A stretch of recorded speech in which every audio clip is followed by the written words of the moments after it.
We are now moving on to Chapter 2 in the Seg Fund and Annuity module. And we're going to spend some time now on segregated funds. Let's talk about some of the features, where they're used, what makes them unique compared to mutual funds. And we will cover that in the next few minutes. So, first of all, segregated funds, they're, as I mentioned earlier, exclusive to the insurance industry. You cannot buy a segregated fund from a bank or a mutual fund company. So it is the insurance company's equivalent of a mutual fund.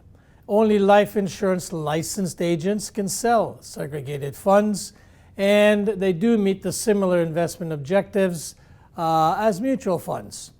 The legal term for a segregated fund is an individual variable insurance contract. You'll see the term IVIC, I-V-I-C, used throughout the literature. So it's an IVIC. We call it, why do we call it then a segregated fund? Seems to be a strange name, but the origin of that is that all of the money that's sitting in these funds are segregated or separated from the insurance company's other assets. So these assets are not commingled. They're in a separate segregated fund. They're kept separate from the other life insurance company assets.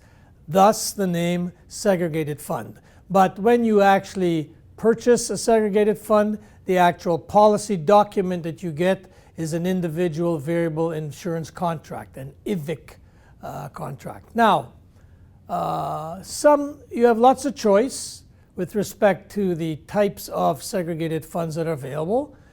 We have money market funds, bond funds. You'll see the term fixed income. The reason we call them fixed income is because the interest that is payable on the bond is fixed for the term of the bond. So we call them fixed income instruments. So money market funds you can buy, fixed income funds or bond funds.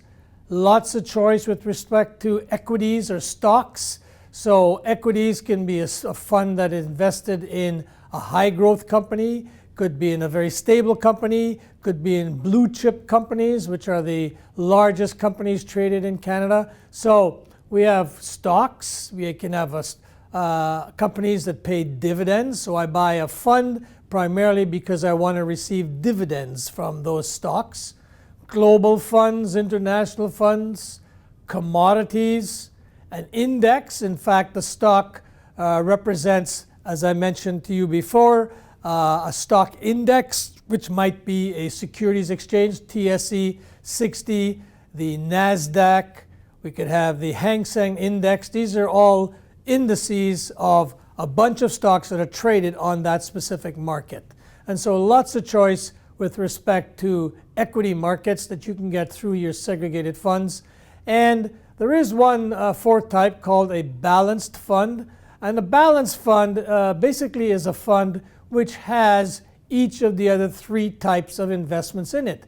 It has some money market fund investments, it has some bond funds, and it's got equities in it. So it's a balance of those, not necessarily 1/3, 1/3, 1/3. The person managing the fund will determine the allocation, what percent needs to be in cash or money market, what percent in bonds, what percent in equities, and they have the ability to switch that asset mix as required. So a balanced fund is a good basic fund that gives the investor exposure to all different types of investment options of the three main categories: cash, fixed income, and equities. Now, some of the unique advantages of a segregated fund, certainly over a mutual fund.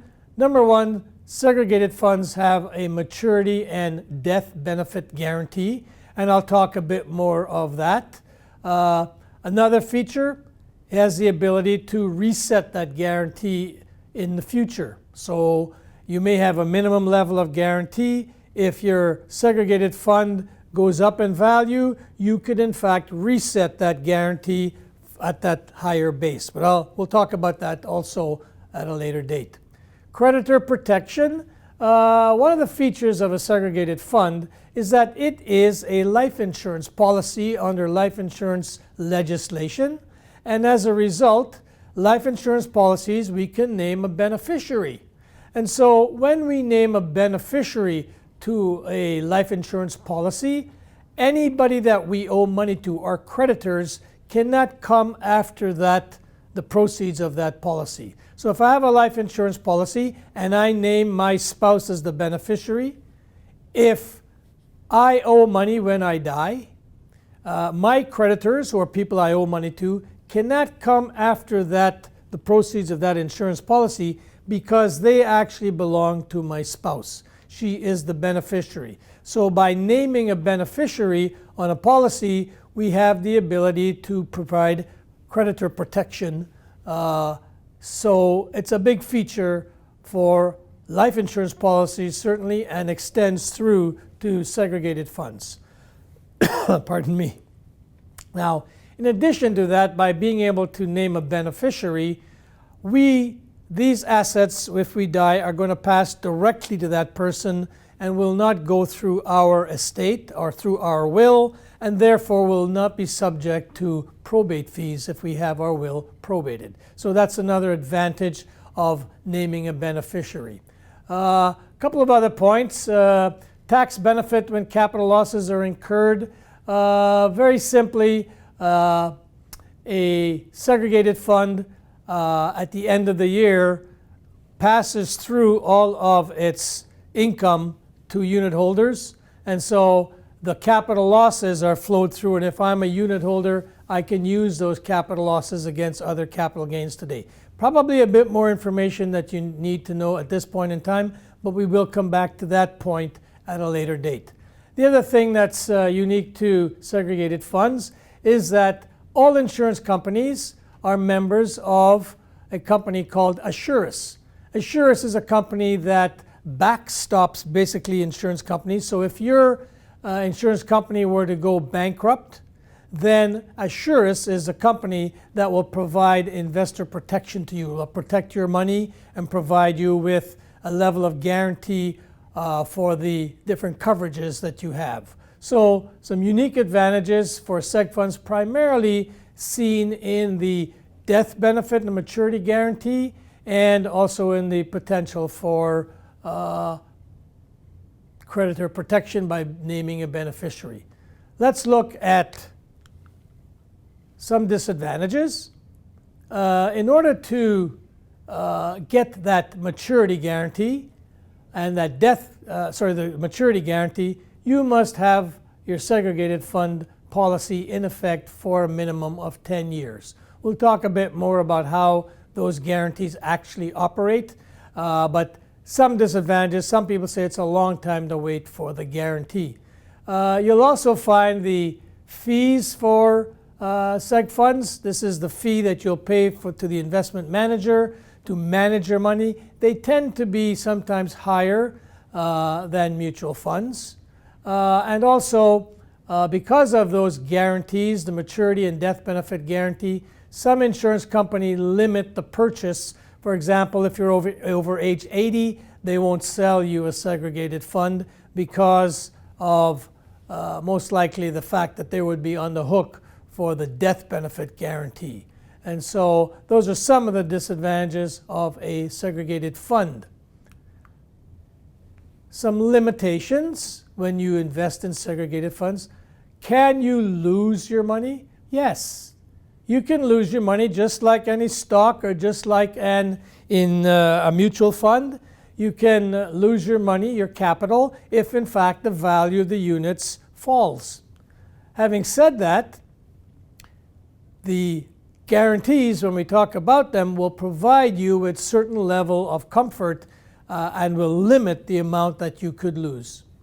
In addition to that, when we purchase a segregated fund, very similar to a mutual fund, we have to pay a sales charge. In other words, we have to pay a commission in order for the advisor to sell us that product. And there are different ways we can pay our commissions. They're called sales charges. Some of them have a front-end load. And so what will happen is if if you give $100 in, they may have a $2% front-end load, which means they take the first $2 to cover expenses, and the remaining $98 is invested for you and used to buy units. So we can have a front-end load product. We can have a back-end load product.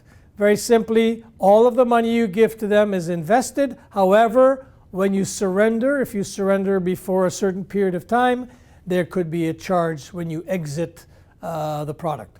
Other charges, declining sales charge and no load funds. Declining sales charges are a declining charge over a 6 or 7 year period. No load funds, these are usually sold by banks on that basis. There are no charges going in or coming out, but they tend to recover their expenses through their management expense fees. So, management expense ratio, you'll see that term also applying to mutual funds and segregated funds, called the management expense ratio. This is, in fact, the cost of operating the fund that you, as a unit holder, you bear that cost. So the fund has to pay for accounting people, for professional management, for reporting, all that kind of stuff costs money to operate the fund, and that's covered in your management expense ratio. So you'll see funds saying our MER is 2%. That means that it costs 2% of the assets each year to manage and run the fund. In a segregated fund, sometimes those MERs, they include a price in there for the cost of the maturity and death benefit guarantee.